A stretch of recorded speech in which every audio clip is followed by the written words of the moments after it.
శృతిస్మృతి పురాణానాం ఆలయం కరుణాలయం నమామి భగవత్పాదం శంకరం లోకశంకరం. ముందుగా పూజ్య జగద్గురు శంకరాచార్య శ్రీ శ్రీ శ్రీ భారతీ తీర్థ మహాస్వామి వారి దివ్య పాద పద్మములకు, అదేవిధంగా జగద్గురు శంకరాచార్య విధుశేఖర భారతీ తీర్థస్వామి వారి పాద పద్మములకు నమస్కారం తెలియజేసుకుంటున్నాం.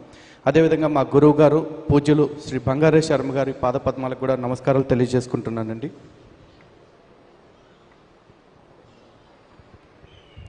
సో ఈరోజు ఇంత మంచి వేదిక మీద ఇంత గొప్ప కార్యక్రమంలో నాకు మాట్లాడే అవకాశం ఇచ్చినందుకు గురువుగారికి ముందుగా ధన్యవాదాలు తెలియజేసుకుంటున్నా.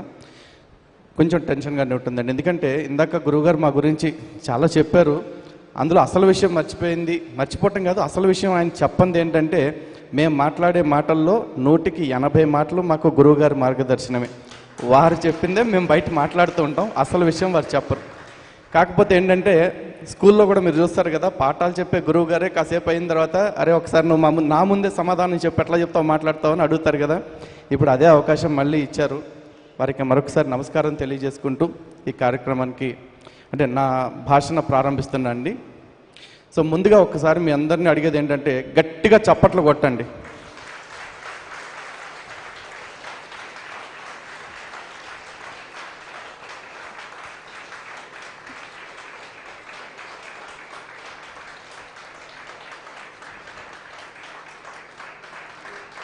చాలా అండి, ధన్యవాదాలు. ఈ చప్పట్లు నా కోసమే అడిగి కొట్టించుకున్నా, ఎందుకంటే నేను మాట్లాడటం మొదలెట్టిన తర్వాత బహుశా మీలో చాలామంది చప్పట్లు కొట్టకపోవచ్చు, కొంతమంది నిద్ర కూడా పోవచ్చు. ఎందుకంటే మేము మాట్లాడేది నిజాలు కాబట్టి అందరికీ నచ్చవు.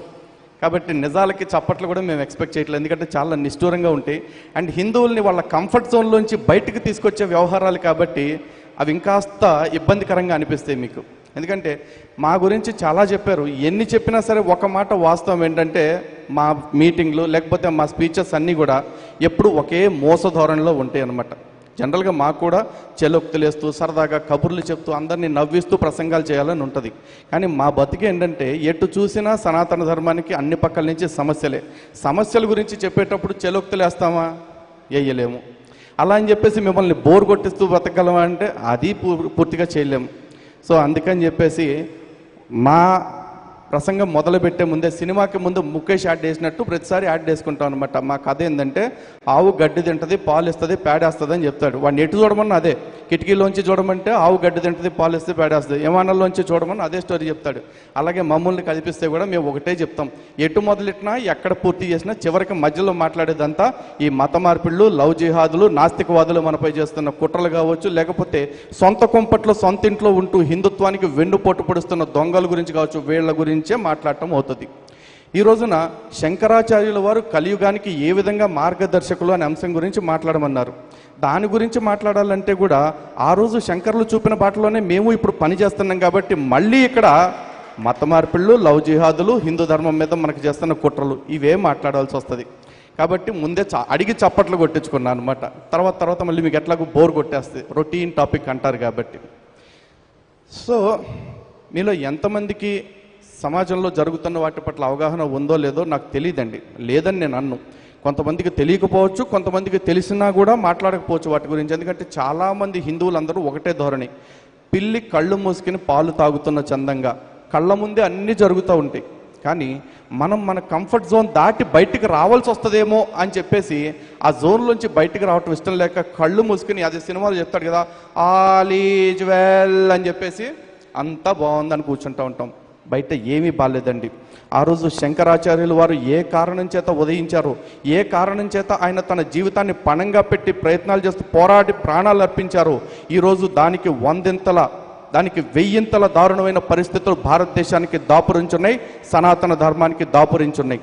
అటువంటి వాటిలన్నిటిని ఎదుర్కోవటానికి ఆ రోజు ఈ రోజు ఒకటే దారి, శంకర భగవత్పాదులు వారు చూపించిన మార్గం. ఈ రోజున నేను కావచ్చు, మా సోదరుడు కావచ్చు, మేమందరం కూడా ధర్మం కోసం ప్రాణాలు పణంగా పెట్టి పోరాడుతున్నామని చెప్పేసి అన్నారు. ఎస్, ముమ్మాటికి నిజమండి. ఎందుకంటే ఈ రోజున మా ప్రాణాలని మేము పణంగా పెట్టామని ఎందుకు అనుకోవాల్సి వస్తుందంటే, ఈ రోజుకి మేము బతుకున్నాం అంతే. కానీ మా కళ్ళ ముందే ఎంతోమంది ధర్మవీరులు ధర్మం కోసం పనిచేస్తూ చనిపోతూ ఉన్నారు. కేరళలో, కర్ణాటకలో, మహారాష్ట్రలో, రాజస్థాన్లో, కాశ్మీర్లో, ఆంధ్రప్రదేశ్లో, తెలంగాణలో కూడా ఈ రోజుకి మేము ఉన్నాం. ఈ రోజు ఉన్న మేము రేపు ఉంటామో లేదో తెలియదు, కానీ మేము ఒకటే నమ్ముతాం, ఇవాళ పోతే రేపు రెండు, అంతే. ఎందుకు అంతలా తెగించి పనిచేయాల్సి వస్తుంది అంటే ఆ రోజు ఆ మహానుభావుడు చూపించిన మార్గమే. ఎందుకంటే ధర్మం ప్రమాదంలో ఉంది, రెండు పైశాచిక మతాలు, అప్పటి పాషండ మతాల వల్ల. అటువంటి ప్రమాదంలో ఉన్నప్పుడైనా నేను ఇంట్లో కూర్చుంటే కాదు, నేను ఖచ్చితంగా సమాజానికి పూర్తిగా అంకితం అవ్వాలి అని చెప్పేసి తను సన్యాసాశ్రమం స్వీకరించాలి అనుకున్నప్పుడు ఆపద్ధర్మ సన్యాసం స్వీకరించడానికి కూడా తన ప్రాణాలను పణంగా పెట్టారు, ముసలి బారిన పడి. అంతేకాదు ఆ తర్వాత సకల విద్య పారంగుతుడైపోయిన తర్వాత 12వ ఏట ఆయన దేశాటనకు బయలుదేరాడు.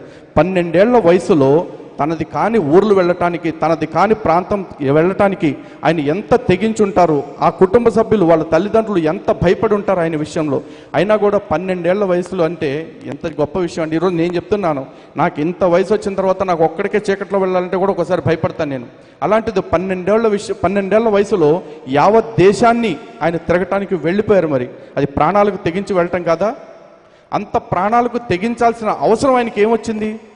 కేవలం మన ధర్మాన్ని కాపాడుకోవాలనుకున్నారు కాబట్టి, మన ధర్మానికి మనం తప్ప ఎవరు కాపాడే దిక్కు లేదు అనుకున్నారు కాబట్లే. ఆ రోజున ఒక్క శంకరాచార్యులు వారు ఉన్నారు, కానీ అప్పటి ఆ శంకరాచార్యులు వారు రచనలు కావచ్చు, వారు చేసిన భాష్యాలు కావచ్చు, ప్రకరణ గ్రంథాలు కావచ్చు, శృతి గ్రంథాలు కావచ్చు, ఏవైనా కానీ వాటన్నిటిని ఆధారంగా చేసుకుని ఇప్పటికీ కొన్ని వందల వేల మంది శంకరాచార్యులు తయారై ఉన్నారు. అటువంటి వాళ్ళలో సాక్షాత్తు మన ముందున్న శ్రీ బంగారయ్య శర్మ గారు సాక్షాత్ శంకరాచార్య స్వరూపం. అలాంటి వారి మార్గదర్శనంలో మేము కూడా ఎంతోమంది ఆ మార్గంలో పయనిస్తున్నాము. ఆ మార్గంలో మేము కూడా అలాగే తయారయ్యే ప్రయత్నం చేస్తూ ఉన్నాము. అయితే ఆ తర్వాత శంకరాచార్యుల వారి గారికి చూసుకుంటే కాపాలికుల కథ కూడా చెప్పారు ఇందాక. ఒకసారి కాపాలికులు ఎదురైనప్పుడు కరీషికుడు అనే ఒక కాపాలికుడు శంకరాచార్యుల వారిని నీ ప్రాణం నాకు ఇస్తావా అని అడిగితే కూడా శంకరాచార్యుల వారు ఇవాళ గత రేపైనా పోయేదే, ఎవరికో దేనికి పనికి రాకుండా చచ్చిపోయే దానికంటే నీకు దేనికో పనికి వస్తుంది అంటున్నావుగా, శంకరుని దర్శిస్తాను అంటున్నావు కదా, సరే నా ప్రాణాన్ని సంతోషంగా ఇస్తా తీసుకో అని చెప్పేసి ఆయనకి తన శరీరాన్ని అప్పచెప్పేశారు శంకరాచార్యుల వారు. మరి ఎందుకు అంత త్యాగం చేయడానికి సిద్ధపడ్డారండి ఆయన? అఫ్కోర్స్ ఆయన తన ప్రాణాన్ని ఇవ్వటానికి సిద్ధపడితే కూడా సాక్షాత్తు మళ్ళీ ఆ పరమాత్ముడే వచ్చి నీ అవసరం ఇంకా ఉంది కాబట్టి, నీకు ఇంకా ఆయువు తీరలేదు కాబట్టి నిన్ను నేనే కాపాడుకుంటాను అని చెప్పి ఆయన ఆ రోజున వచ్చాడు భగవంతుడు. ఈరోజు మాకు కూడా అదే భరోసా. నిజంగా మాకు ప్రాణం పోయే పరిస్థితే వస్తే, మా అవసరం అంటూ ఈ భూమి మీద ఇంకా ఉంటే కనుక ఖచ్చితంగా మమ్మల్ని కూడా ఆ పరమాత్ముడే కాపాడుకుంటాడు. మాకు ఏ భయము లేదు దానిలో. మేము అందుకే ఇంత భరోసాగా ఇంత ధైర్యంగా పనిచేసుకుంటూ వెళుతూ ఉన్నాం. శంకరులు కలియుగానికి మార్గదర్శకులు అన్నారు. కలియుగంలోనే కాదండి, కలియుగం తర్వాత కూడా ప్రతి ఒక్కరికి శంకరుల వారు ఏ విధంగా మార్గదర్శకులు అంటే ఈ విధంగానే మన ధర్మాన్ని కాపాడుకోవటం కోసం అవసరమైతే మనం కుటుంబాన్ని, ధన మాన ప్రాణాలన్నిటిని కూడా త్యాగం చేయటానికి సిద్ధపడాలి. దానికి తప్ప మన శరీరం దేనికి అవసరం లేదని చెప్పేసి వారు చెప్పారు, నిరూపించి చూపించారు జీవితకాలం అంతా కూడా. అయితే ఈ రోజున శంకరాచార్యుల వారు ఆ రోజు చూసుకుంటే మీరు బౌద్ధము, జైనము, చార్వాకము ఇటువంటి మతాల గురించి మాట్లాడారు అంటున్నారు. ఆ రోజు 3 నాస్తిక మతాల గురించి. మరి ఈరోజు శంకరాచార్యుల వారు చూపిన బాటలో పోరాటం చేయడానికి మనకు అటువంటి నాస్తిక మతాలు ఉన్నాయా అంటే ఉన్నాయండి. కాకపోతే ఆ రోజు 3, ఈ రోజున అనేకం. ఈరోజు క్రైస్తవ్యం అంటే చాలామంది ఏమనుకుంటారంటే ఆస్తిక మార్గము అని చెప్పి అనుకుంటారు. కాదండి, క్రైస్తవ్యం సంపూర్ణంగా నాస్తిక మార్గము. ఇస్లాం నాస్తిక మార్గమే. అలాగే ఇక నాస్తిక మతం అంటే వాళ్ళకి చెప్పవసరం లేదు, వాళ్ళు పేరులోనే పెట్టుకున్నారు, నాస్తి లేదు అని చెప్పేవాళ్ళే. అయితే చాలామందికి అనుమానం రావచ్చు, అదేంటండి క్రైస్తవులు ముస్లింలు నాస్తికులు ఎట్లా అవుతారు అని చెప్పేసి చెప్తూ ఉంటారు. నిజమే, సనాతన ధర్మంలో శంకరుల వారు 4 మహావాక్యాలు చెప్పారు. ఆ 4 మహావాక్యాల సారం చూసుకున్నట్లయితే ఇక్కడున్న మీరు, నేను, ప్రతి ఒక్కళ్ళం దేవుళ్ళమే. ఆ అద్వైతం ప్రకారం చూసుకుంటే ఇక్కడ ఉన్న పదార్థాలన్నిటిలో కూడా దైవం ఉంది. అంటే దేవుడు లేని ప్రదేశం ఎక్కడుందో చెప్పగలిగే వాళ్ళు ఒక్కసారి చెయ్యొత్తండి ఇక్కడ. పోనీ దేవుడు సర్వం సర్వత్రా ఉన్నాడు అని చెప్పగలిగే వాళ్ళు ఎవరైనా ఉంటే చేతులు ఎత్తండి ఒకసారి కదా. మరి ఇదే మాట ఒక క్రైస్తవుడిని, ముస్లింని అడిగారనుకోండి, దేవుడు ఉన్నాడు అంటే ఎస్ ఉన్నాడు. ఎక్కడున్నాడు? నాలో ఉన్నాడు అంటే నీలో ఎందుకుంటాడా అంటాడు. పోనీ నీలో ఉన్నాడా అంటే నీలో ఎందుకుంటాడా అంటాడు. పోనీ కెమెరాలో ఉంటాడంటే కెమెరాల్లో దేవుడు ఉండడు. పోనీ ఆ విగ్రహంలో దేవుడు ఉంటాడా, లేకపోతే ఫోటోల్లో దేవుడు ఉంటాడంటే దేవుడు విగ్రహాల్లో ఉండడు, ఫోటోల్లో ఉండడు. మరి ఎక్కడుంటాడంటే ఎక్కడో ఉంటాడు. నాస్తికులు అనే మాట అంటే అసలు దేవుడు ఎక్కడా లేడంటారు, వీళ్ళు ఎక్కడో ఉన్నాడు కానీ ఇక్కడ లేడంటారు. అంతే తేడా. వీళ్ళది నాస్తికవాదం కాదు, లేదా నాస్తికవాదానికంటే ఒక్క మెట్టు తక్కువ ఉంది అని మనం ఎందుకు అనకూడదు చెప్పండి ఇప్పుడు ఒకసారి. నేను చెప్పినది రీజనబుల్గా అనిపించింది అనుకుంటే కనుక క్రైస్తవ్యం ఇస్లాము నాస్తికత్వంతో సమానం అనుకునే వాళ్ళు ఒకసారి చేతులు ఎత్తండి. సంతోషం. ఇంకా కొంతమందికి అనుమానాలు ఉన్నాయి, ఏం పర్వాలేదు. కొంతమందికి ఏమో చేతులు సగం సగం లేస్తున్నాయి మొహమాటాలతోటి, ఏం పర్లేదు. హిందువులు ఈ మొహమాటాల్లో నుంచి బయటికి రావాలి.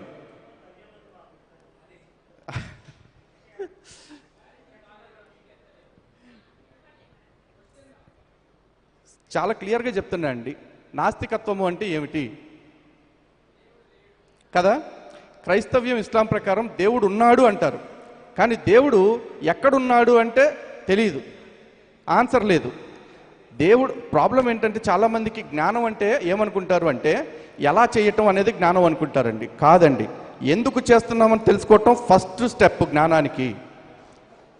ఎందుకంటే ఒక లక్ష్యం లేకుండా చేసే పని చేసే కంటే చేయకుండా ఉండటమే సుఖం. ఇది సనాతన ధర్మం చెప్తున్న మాట. కాబట్టి ఇటువంటి మతాల వాళ్ళు ఈ రోజును భగవంతుడు అంటే ఏంటో కూడా వాళ్ళకి తెలియదు. నిజానికి భగవంతుడు అంటే ఎవరు అని అడిగామనుకోండి, ప్రతి కోన్కిస్కాగాడు ఏదో ఒక పేరు చెప్తాడు. ఒకడు యేసు అంటాడు, ఒకడు అల్లా అంటాడు, ఒకడు కృష్ణుడు అంటాడు. కానీ భగవంతుడు అంటే ఏమిటి అనే ప్రశ్న వేసామనుకోండి, దానికి సమాధానం సనాతన ధర్మం తప్ప భూప్రపంచంలో ఛాలెంజ్ చేసి చెప్తున్నాను. సినిమా స్టైల్లో చెప్పాలంటే తోడాగొట్టి చెప్తున్నా, దేవుడంటే ఏంటి అని చెప్పే దమ్ము ఒక్క సనాతన ధర్మంలో తప్ప ఎక్కడా లేదు. అటువంటి సనాతన ధర్మానికి వారసులమైన మనం స్వామి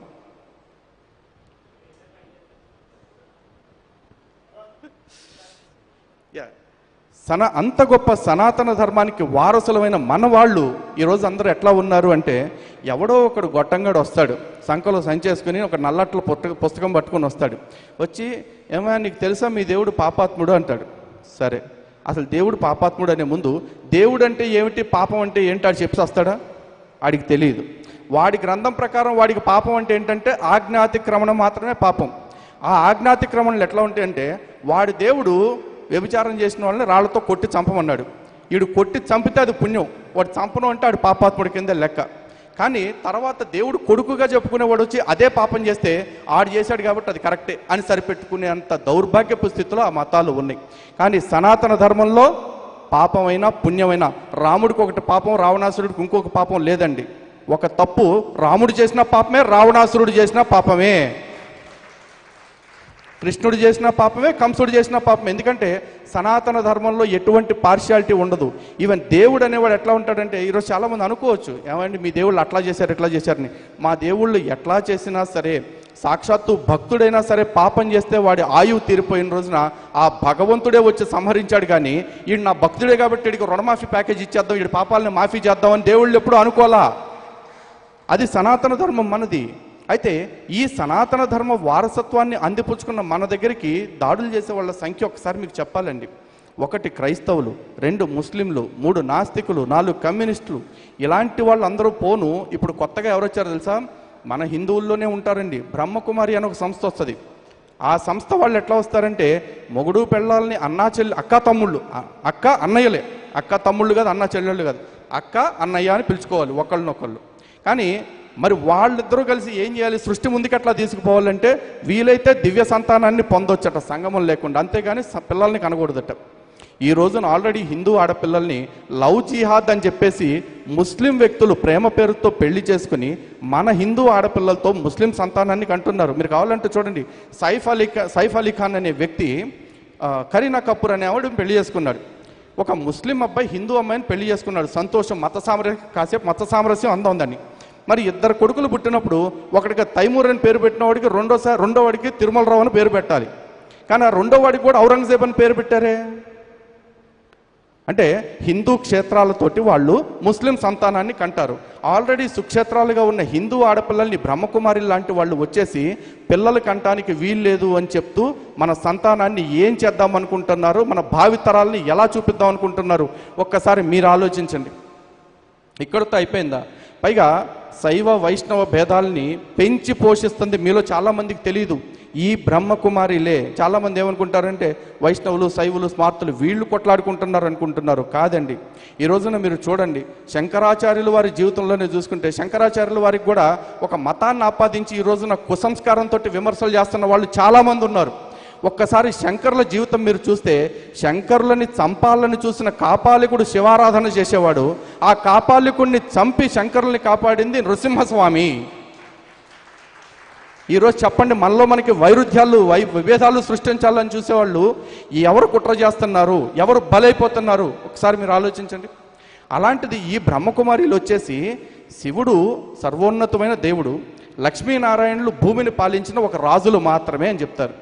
పోనీ శివుడు సర్వోన్నతమైన దేవుడు, అది ఒప్పుకున్నారు, సంతోషం అనుకుంటే, శివుడు ఉన్నాడు కానీ మళ్ళీ పక్కన అమ్మవారు లేరు, శివుడికి ఎటువంటి వికారాలు లేవు అని చెప్పి అంటారు. అంటే భార్యను కలిగి ఉండటం వికారమా? ఇది ఆ సంస్థ నేర్పేది. సో వీళ్ళు అయిపోయారనుకుంటే, త్రైత సిద్ధాంత భగవద్గీత గురించి ఎంతమందికి తెలుసండి? చాలా తక్కువ మందికి తెలుసు. ఈ త్రైత సిద్ధాంత భగవద్గీత అంటే ఎట్లా ఉంటుందంటే, వీళ్ళది ఒక జంక్షన్ లాగా 4 రోడ్లు వేస్తారు. వీళ్ళ బాధ్యత ఏమిటి, వీళ్ళ వృత్తి ఏంటి అంటే, హిందువులందరినీ కూడా ఆ 4 రోడ్లలో ఉన్న వాళ్ళ మధ్యలో కూడల్లోకి తీసుకొచ్చి నిలబెడతారు, హిందుత్వం నుంచి బయటికి తీసుకొచ్చి. 1 క్రైస్తవ్యం, 2 ఇస్లాం, 3 నాస్తిక మతం, 4వది రావణ బ్రహ్మ మతం అని ఆ కొత్తగా ప్రబోధానంద స్వామి అనేవాడే పెట్టాడు. ఆ 4 మతాల్లో నువ్వు దేనిలోకైనా పో, హిందువుగా మాత్రం ఉండొద్దు. ఇది ఆ త్రైత సిద్ధాంత భగవద్గీత చేసే పని. కానీ మన వాళ్ళకేంటి, భగవద్గీత అనగానే ఎకరం బాతికి అయిపోద్ది. అసలు భగవద్గీత పేరు అనగానే అబ్బో భగవద్గీత అంటండి అనుకుంటారు. కానీ ఆ భగవద్గీత అనేది పైన అట్ట మాత్రమే, కానీ లోపల శ్లోకాలకు వాళ్ళు చెప్పే అర్థాలన్నీ చాలా దారుణంగా ఉంటాయి. హిందువుల్ని హిందుత్వంలో నుంచి బయటకు తీసుకొచ్చేస్తూ ఉంటారు. అంతేకాదు, వాళ్ళు చెప్పేది హిందూ కూడా కాదు, హిందూ INDU, హిందూ జ్ఞాన వేదిక అని చెప్పేసి చెప్తుంటారు. దానిలో ఉన్న జ్ఞానం ఏంటంటే, సనాతన ధర్మాన్ని వ్యతిరేకించండి అని చెప్పటమే జ్ఞానం, అది తప్ప ఇంకేమీ లేదు. ఇది కాకుండా కొత్తగా ఇంకొకటి వచ్చింది, జ్ఞానగంగ కదండి, జ్ఞానగంగ కదా బుక్, కొత్త బుక్ ఫ్రీగా పంచే బుక్, జ్ఞానగంగనైనా బుక్ ఒకటి పంచుతున్నారు ఫేస్బుక్. జ్ఞానగంగ అని ఇంకో కొత్త బుక్ పంపుతున్నారు. అది మీ అడ్రస్లు ఎవరైనా ఇస్తే కనుక ఫ్రీగా ఒక బుక్ పంపిస్తాం. గట్టిగా ఆ బుక్ ఒక 100 రూపాయలు విలువ చేస్తుంది. బాగా ఎక్కువ రేటు పెడితే 100 రూపాయలు, ఎందుకంటే నాకు ప్రింటింగ్ ప్రెస్ ఉంది కాబట్టి, కొంత అనుభవం ఉంది కాబట్టి ఆ రేటు చెప్తున్నాను. 100 రూపాయలు విలువ చేసే బుక్ కోసం వాడు అడిగే డీటెయిల్స్ ఏంటంటే, మీ పేరు, ఊరు, అడ్రస్సు, తాలూకా, మండలము, జిల్లా, రాష్ట్రము, పిన్ కోడ్, ఫోన్ నెంబరు అన్నీ అడుగుతాడు, ఈమెయిల్ అడ్రస్తో సహా.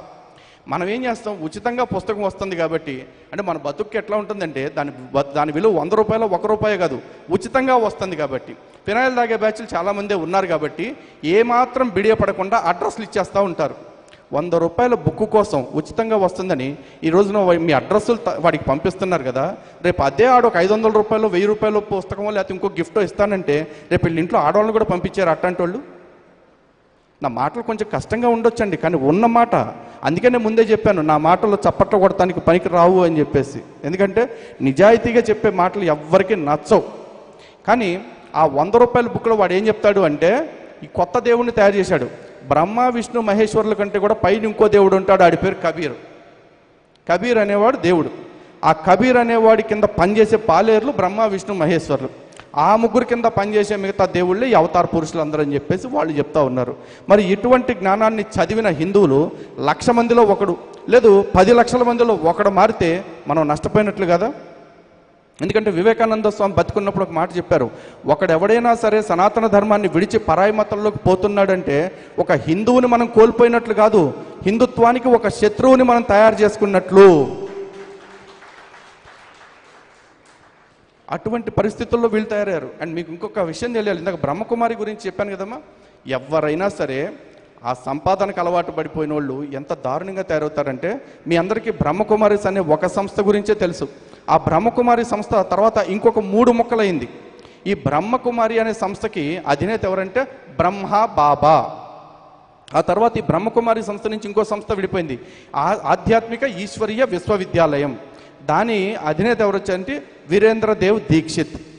అతని పేరేంటి, విష్ణు పార్టీ, అతను శివ పార్టీ. యాక్చువల్లీ అతను సాక్షాత్తు శివుడు. ఈ బ్రహ్మకుమారి లేఖరాజు బ్రహ్మదేవుడైతే ఇతను సాక్షాత్తు శివుడు. ఇతను ఏం చేస్తాడు, ఇతని జీవిత లక్ష్యం ఏమిటి అంటే 16,108 మంది కన్యల్ని కలిగి ఉండటం అట. ఆల్రెడీ అతని గురించి మీరు గూగుల్లో కొట్టి చూడండి, యూట్యూబ్లో కొట్టి చూడండి, వీరేందర్ దేవ్ దీక్షిత్ అని చెప్పేసి సుమారు 3,000 మంది ఆడపిల్లల జీవితాలు నాశనం చేశాడు. 3,000 మంది ఆడపిల్లల జీవితాలు నాశనం చేశాడు. ఇప్పుడు ఆ వ్యక్తికి 82 ఏళ్ళు. ఆడి జీవితకాలం కష్టపడిన ఇంకా 16,000 మందిని చేసుకోలేడు, కానీ 3,000 మంది జీవితాలని సర్వనాశనం చేశాడు సనాతన ధర్మం పేరు అడ్డు పెట్టుకుని. రేపు ఎవడన్నా మాట్లాడేటప్పుడు ఏమంటాడు, ఎవడో డేరా బాబా పేరు చెప్తారు కదా, ఆ డేరా బాబా నిత్యానంద అన్న పేరులో వీడి పేరు కూడా చెప్తారు. కానీ మనలో చాలామందికి తెలియని ఇంకో రహస్యం ఏంటంటే, ఈ శివ పార్టీ అయిపోయిన తర్వాత ఇప్పుడు అక్కడే విష్ణు పార్టీ అని వచ్చిందండి. ఆత్మారాం దాస్ అని చెప్పేసి వాళ్ళది వచ్చేసి ఆధ్యాత్మిక విశ్వవిద్యాలయం. ఈశ్వరీయ అనే పదం మాత్రమే తీసాడు. అతని సంస్థ పేరు వచ్చేసి బేహద్ పరం శాంతి. వీళ్ళందరూ ఓం శాంతి అని పలకరించుకుంటే అతను వచ్చి పరం శాంతి అని పలకరించుకుంటూ ఉంటాడు. ఇప్పుడు అతని జీవితం, అతనికి దాదాపు 90 years వచ్చినాయి. అతను కూడా ఇదే పరిస్థితి. ఇది కాకుండా ఇప్పుడు కొత్తగా దానిలోనే ఒక అమ్మాయి కొత్త సంస్థ పెట్టింది, దుర్గా బెహన్ అనే ఆవిడ బ్రహ్మకుమారి ఈశ్వరీయ విశ్వవిద్యాలయం అనే పేరు పెట్టారు. ఆవిడ కూడా స్వయంగా ఆవిడ దుర్గా పార్టీ. అంటే బ్రహ్మ, విష్ణువు, శివుడు, దుర్గా 4 పార్టీలైనవి. ఇక రాబోయే రోజుల్లో ఈ బ్రహ్మకుమారి సంస్థ ఇంకా కొన్ని ముక్కలైపోయి శివుడు పార్టీ, కృష్ణుడి పార్టీ, రాముడి పార్టీ, బలరాముడి పార్టీ, ఏమీ కాకపోతే దుర్యోధనుడి పార్టీ, దుశ్శాసనుడి పార్టీ అని కూడా పెట్టుకుని వచ్చేస్తారు. వాళ్ళు పౌరాణిక పేర్లే కదా అని. ఎందుకంటే వీళ్ళ బతుకులకి ఎవరికి పురాణం తెలియదు కదా. పురాణ పేరైతే చాలు వాళ్ళకి.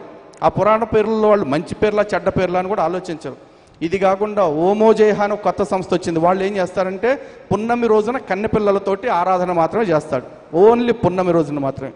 వీళ్ళందరినీ నమ్ముతున్నారు. కర్మ ఏంటంటే ఈ రోజున ఇంత మంచి వేదికను నాకు ఇచ్చి జ్ఞానం గురించి చెప్పమంటే జ్ఞానాదేవత కైవల్యం అని చెప్పారు. కైవల్యం పొందాల్సిన జ్ఞానం చెప్పాల్సిన చోట మిమ్మల్ని కాపాడుకోవటానికి ఇటువంటి జ్ఞానం చెప్పాల్సి వస్తుంది. మా బతుకులకి తప్పట్లేదమ్మా, ఏమనుకోవద్దు ఇంకా. ఎందుకంటే ఆ రోజు శంకరాచార్యుల వారు లేకపోతే కుమారుల భట్టు వారు వీరందరూ కూడా బౌద్ధారామాల్లో చేరి ఎందుకు ఆ జ్ఞానాన్ని నేర్చుకుని వచ్చి బయటకు వచ్చి చెప్పాల్సి వచ్చిందంటే, లోతుగా వెళితే తప్ప దాని గురించి అందరికీ అర్థమయ్యేలాగా చెప్పి అందరినీ కాపాడుకోలేని పరిస్థితి. కాబట్టి ఈరోజు మా బతుకు కూడా ఏంటంటే మాకు కూడా ఎంతో ఉంటుంది. భగవంతుడిని ఆరాధించుకుంటూ ఉండాలి, ఉదయం నుంచి సాయంత్రం దాకా పూజలు చేసుకుంటూ భగవంతుడి సేవలో తరించాలని, మాకు కూడా తపస్సులాగా ఏదైనా చేసుకుని మానసిక ప్రశాంతత పొందాలని ఉంటుంది. కానీ మాకు ఎటువంటి ప్రశాంతత ఉండదు. ఎందుకంటే గుడికెళ్ళి కళ్ళు మూసుకుని స్వామిని చూస్తే కూడా ఒక నిమిషం తర్వాత లాస్ట్ టైం వాడు ఎవడో చర్చ్ పాస్టర్ గారు ఈ స్వామి గురించే కదా ఏదో తప్పుగా మాట్లాడాడు అని ఆలోచన అట్టే పోతుంది మా బతుకులకి. మాకు ఇష్టం ఉండదు. కానీ మా ధర్మాన్ని కాపాడుకునే క్రమంలో మా ఇష్టాలు అనేవి కంప్లీట్గా పక్కకు పోయాయి. ఇష్టానికి ధర్మానికి వచ్చిన కాన్ఫ్లిక్ట్లో మా చాయిస్ ఎప్పుడు ధర్మమే అవుతుంది.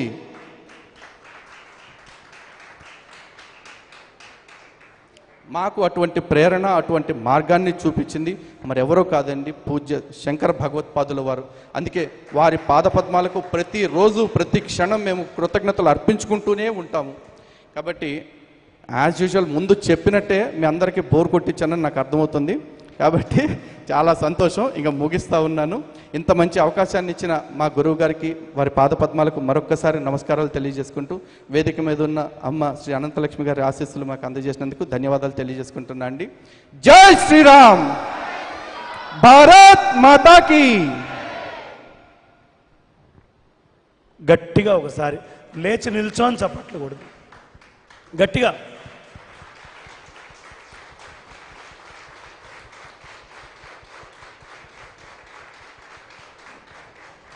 ఈ వేదికలో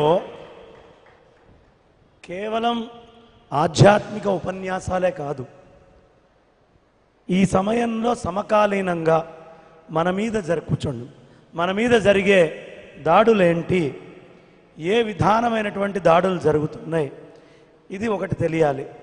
దాన్ని ఎదుర్కొండే యోధులు తెలియాలి. వాళ్ళ కష్టాలు, వాళ్ళ అభిప్రాయాలు, ఆ అభిప్రాయాన్ని చక్కగా పంచుకునేటటువంటి వ్యవస్థ ఒకటి కావాలి. అందుకనే ఈ వేదికను ఏర్పాటు చేసింది.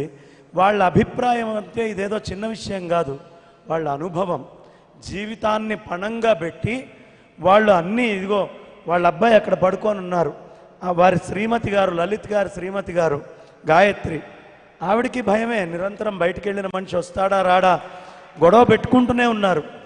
గట్టిగా ఆ అమ్మాయికి కూడా కరతాళ ధ్వనులతో. అర్ధాంగి అంగీకారం లేకపోతే ఏ పని చేయలేరండి. ఈయన యుద్ధం చేస్తున్నాడు అంటే ఈయన ఒక్కడి గొప్పతనం కాదు, వెనకాల ఆ తల్లి త్యాగము, కృషి కూడా చాలా ఉంది, తపస్సు ఉంది. గట్టిగా ఒకసారి కరతాళ ధ్వనులతో.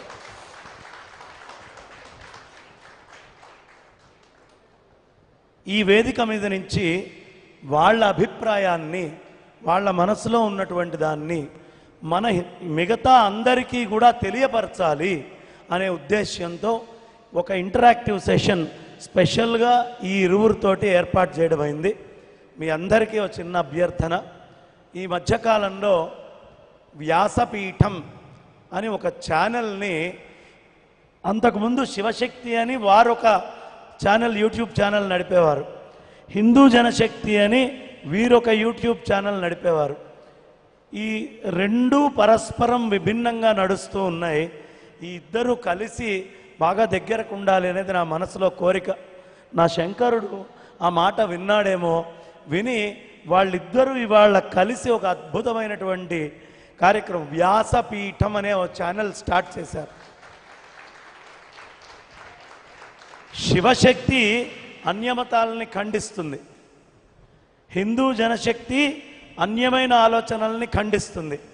వ్యాసపీఠం ఈ వైదిక ధర్మంలో లోతుల్లో దాగి ఉన్నటువంటి, అవతల వాళ్ళు ఈ ధర్మం మీద అనేక శంకల్ని, మనకి లేనిపోనివన్నిటిని క్రియేట్ చేస్తూ ఉంటారు. మోసం చేసేవాడు ఏం చేస్తాడు, ముందు మన ఇంట్లో చేరి మన ఇంట్లో ఉన్న వీక్నెస్లు తెలుసుకొని వీళ్ళకి వాళ్ళకి మధ్యలో గొడవలు పెడుతూ ఉంటారు. ఒక స్పై అంటే ఏం చేస్తారమ్మా, ఇప్పుడు ఎక్కడి నుంచో మా ఆదిశంకరాచార్య భక్త సమాజం గురించి, దీని లోతులేంటి, వ్యవస్థ ఏంటి అని తెలుసుకోవాలి. ఓ వ్యక్తిని దీని లోపలికి పంపిస్తారు. పంపించినప్పుడు వాళ్ళు ఏం చేస్తారు, ఓ బంగారయ్య శర్మ గారు ఫలానా వాళ్ళతో తిరుగుతారు, ఈయన బలం ఇది, ఈయన ధనం ఇది, ఈయన ఆర్థిక వ్యవస్థ ఏది, ఈయన ఇలాంటి వాళ్ళతో తిరుగుతూ ఉంటారు, ఈయన ఈ పనులు చేస్తారు, ఈయనలో ఉన్న బలం ఇది, ఈయనలో ఉన్న బలహీనత ఇది. ఇవన్నీ బేరీజు వేసుకుంటారా? ఈ బేరీజు వేసుకొని ఏం చేయడం మొదలు పెడతారు, నాతోటే తిరిగే వాళ్ళల్లో కొంచెం పొరపచ్చం ఏదైనా ఉంటే ఇక్కడి నుంచి ఓ అభిప్రాయాన్ని అక్కడికి పంపిస్తారు. పంపించి లోపల విచ్ఛిన్నం చేసి ఎక్కడికక్కడ విభజన చేసి సంస్థని మొత్తం డొల్లగా తయారు చేయాలి. ఇది చేసేటటువంటి విధానం. ఎగ్జాక్ట్ ఇవాళ కమ్యూనిస్టుల రూపంలో, జన విజ్ఞాన వేదిక అనే రూపంలో వాళ్ళ అభిప్రాయాన్ని చెప్తే పర్వాలా, లేదు ఇస్లాం అయినా క్రిస్టియానిటీ అయినా వాళ్ళ అభిప్రాయాలను చెప్పరు. మన లోపలికి వచ్చి ఈ సంప్రదాయంలో ఎక్కడో ఒక మూల ఓ చిన్నదేదో ఉంటే అసలు అది కాదు దాని ఉద్దేశం వేరే అయి ఉంటుంది. దాన్ని ఇంకొకలాగా ప్రొజెక్ట్ చేసి మనలో మనకి విభజన వచ్చేట్టుగా తయారు చేస్తారు. ఇది వాళ్ళు చేస్తున్నటువంటి పని. మరి ఈ విభజన చేయడానికి వాళ్ళు వాడేటటువంటి కుట్రలు, టాక్టిక్స్, ఈ టాక్టిక్స్కి సమాధానం చాలా అవసరం. ఇదే ఆదిశంకర్లు మనకి నేర్పించినటువంటి ప్రధానమైన విద్య. ఈ టాక్టిక్స్లో మనం బాగా గుర్తుంచుకోవాల్సింది ఏంటి అంటే, ఎన్ని రకాలైనటువంటి అభిప్రాయాలు మనకు వస్తాయో మనకి తెలుస్తుంది. తెలుసుకొని ఆ అంచనాలన్నిటికీ అవసరమైన సమాధానాన్ని ఇచ్చే వేదిక ఒకటి కావాలి. ఆ వేదికే వ్యాసపీఠం. ఆ వేదిక గట్టిగా వ్యాసపీఠం. శంకరాచార్యులు వారు చేసిన పని ఏంటమ్మా, ఎంత అద్భుతమైన పని చేశారో ఇవాళ చెప్తాను నేను. వీళ్ళిరువురిని గురించి ఆలోచించేటప్పుడే నాకు ఈ ఆలోచన వచ్చింది. ఒక 10 రోజుల క్రితం ఇంటర్వ్యూలో మాట్లాడేటప్పుడు నేను వాళ్ళిరువురితోటి ఒక స్కూల్లో మాట్లాడి తిరిగి వస్తున్నా. వచ్చేటప్పుడు అబ్బో ఇక్కడికి మమ్మల్ని పిలవడం, ఇక్కడ సన్మానం చేయడం చాలా గొప్ప విషయమే అని కరుణాకర్, సుగ్గుణ, లలిత్ అన్నారు. శారదా స్కూల్స్, శృంగేరి పీఠానికి చాలా భక్తులు వారు. సో అప్పుడు నేను ఒక చిన్న ఆలోచన కారులో వస్తూ ఆలోచించా. నాకు అనిపించింది, శంకర్లు ఎంత పని చేశారబ్బా. ఇప్పుడు హిందూ ధర్మంలో మేం వైష్ణవులం అనో తెగ కొట్టుకొని ఇందులో ఉన్నవాడే ముక్తుడు, మిగతా అంతా కూడా తెలివి తక్కువ వాళ్ళు. శైవం, ఇందులో ఉన్నవాళ్లే తెలివిగలవాళ్ళు, మిగతా అంతా మూర్ఖులు. శాక్తేయం, ఇందులో ఉన్నవాళ్లే తెలివిగలవాళ్ళు, మిగతా అంతా మూర్ఖులు. గాణాపత్యం, ఇందులో ఉన్నవాళ్లే తెలివిగలవాళ్ళు, మిగతా వాళ్ళు మూర్ఖులు. అదేవిధంగా సౌరం, ఇందులో ఉన్నవాళ్లే తెలివిగలవాళ్ళు, మిగతా అంతా మూర్ఖులు అని ఆలోచించి ఎవరికి వాళ్ళు విడిపోతే హిందూ ధర్మం పరిస్థితి ఏంటమ్మా? ముక్కలు అయిపోయిందా కాలేదా? మిగతా అందరినీ ఓ తెగ కింద, అంటరాని వాడి కింద దూరం చూసుకుంటూ వెళ్ళిపోతే సనాతన వైదిక ధర్మం దెబ్బ తిన్నదా తినలేదా? తిన్నది. ఇక్కడ శంకరాచార్యులు వారు వచ్చారు. వచ్చి ఏం చేశారు, నాయనా వేదం చెప్పేవి మీరు ఎవరెవరు అంగీకరిస్తున్నారో నువ్వు శైవం నుంచి చెప్పు, వైష్ణవం నుంచి చెప్పు, గాణాపత్యం, సౌరం లేదు శాక్తేయం, అన్నిటినీ నేను అంగీకరిస్తాను అని తమిళనాడు వేరే, ఆంధ్ర వేరే, తెలంగాణ వేరే, ఢిల్లీ వేరే, ఉత్తరప్రదేశ్ వేరే, మధ్యప్రదేశ్ వేరు, బీహార్ వేరు అని విభజన అయ్యి మా ప్రాంతం గొప్ప, మా ప్రాంతం గొప్ప అంటే భారతదేశానికి ఉనికి ఉందా? లేదు. దీన్ని మొత్తం ఒకటి చేయాలంటే ఒక కాన్స్టిట్యూషన్ కావాలి. నువ్వు ఎక్కడైనా బతుకు, ఏ రాష్ట్రంలో ఏ ఫెడరల్ వ్యవస్థలో అయినా నువ్వు ఉండు, కానీ యూనియన్గా ఉండాలి. ఈ సిద్ధాంతం మొట్టమొదట చెప్పిన వాళ్ళు ఆదిశంకర భగవత్పాదాచార్యులు. నువ్వు శైవానికి ఉండు, వైష్ణవానికి ఉండు, శాక్తేయమయ్యుండు, గాణాపత్యమయ్యుండు, సౌరమయ్యుండు, కానీ నీ హిందుత్వం, సమస్తమైన వైదిక ధర్మం, వేద హృదయం, దీని నుంచి బయటికి రాకు అని అందరినీ కలిపి ఒక సనాతన వైదిక వ్యవస్థని పటిష్టం చేసినటువంటి ఏకైక నాయకుడు, గురువు ఆదిశంకరులే ఈ కలియుగానికి. ఏకైక నాయకుడు. మిగతా అందరూ విచ్ఛిన్నం చేసిన వాళ్ళే.